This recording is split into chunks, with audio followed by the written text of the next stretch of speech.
Hey, what's up YouTube? Welcome back to my page, Money Making Juggernaut. I'm your host, Eric Richardson, the #1 educator in the asset recovery business. Today, guys, I have a great video in store. I am gonna break down how you guys can become a registered finder, an heir finder, a private investigator, or a locator funds finder. So all of these are actually gonna boost your transparency and your status if you're doing this business. Before we get started, guys, go ahead and hit the like, hit the subscribe button. You guys already know I'm doing this content for you guys so that we can dominate in this industry. Now, before we get into this topic, guys, I want to let you know this is not a requirement on the surplus funds side. So if you're helping somebody for the surplus funds, the excess proceeds, the overbid amount remaining from a foreclosure, whether that's a tax sale or a mortgage foreclosure, you do not have to be licensed. You do not have any special certifications. You do not have to have a degree. You don't need to be an attorney. You don't need to be any of that. But it is beneficial to get these things because, like I said, it can boost your transparency and increase your status. Now, on the unclaimed state fund side, there are states where you do have to become a registered finder. You do have to become a PI. You might have to be called a heir finder or a funds locator. All of these are pretty simple to obtain. So if we want to become a registered PI or a fund locator or an heir locator, a fund finder, any of those items, we want to go to the unclaimed property division first, because if those states have that requirement, for example, Massachusetts, you can become a registered finder and you don't have to become a private investigator. You can just be labeled as a registered finder by sending over your information, getting your background check, and then paying the fee. Typically it's between $5, sometimes $50. You're going to send a money order into the state. Where you're going to go to the unclaimed property division and you're going to register. You're going to see what the requirements are. California, for example, you can become a registered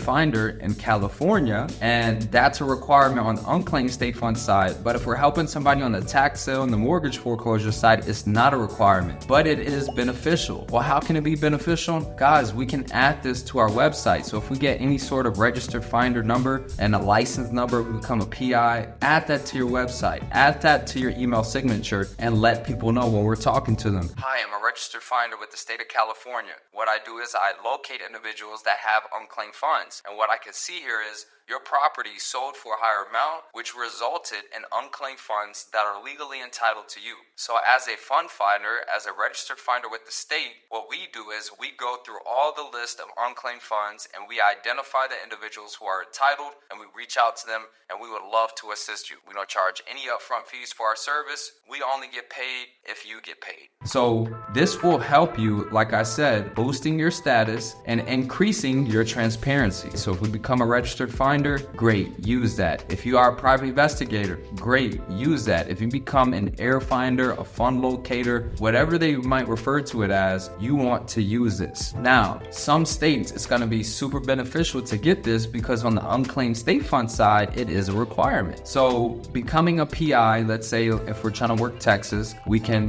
do that as an individual, pretty simple. If you want to be a company, you might have to get sponsored. Florida, if we want to get our Class A, we can do that as well. And then now we can actually receive lists, we can register with the state, and we can help people on the unclaimed state fund side. So we want to figure out if it's a requirement for the state, and in my 50 state funds guide, I tell you guys the requirements for each state. So you guys might want to check that out if you're looking to do this business. But I'm telling you guys, becoming a registered finder, even in Pennsylvania, for example, if you become a registered finder, we can use that to our advantage. So hopefully you guys enjoyed this video. If you did, go ahead and give it a thumbs up. Go ahead and subscribe if you guys are interested in learning step-by-step exactly how to do this business from somebody who's been doing this since 2018. Go ahead and check the link in the description. Use the code TAKEACTION, and I'm looking forward to helping you out.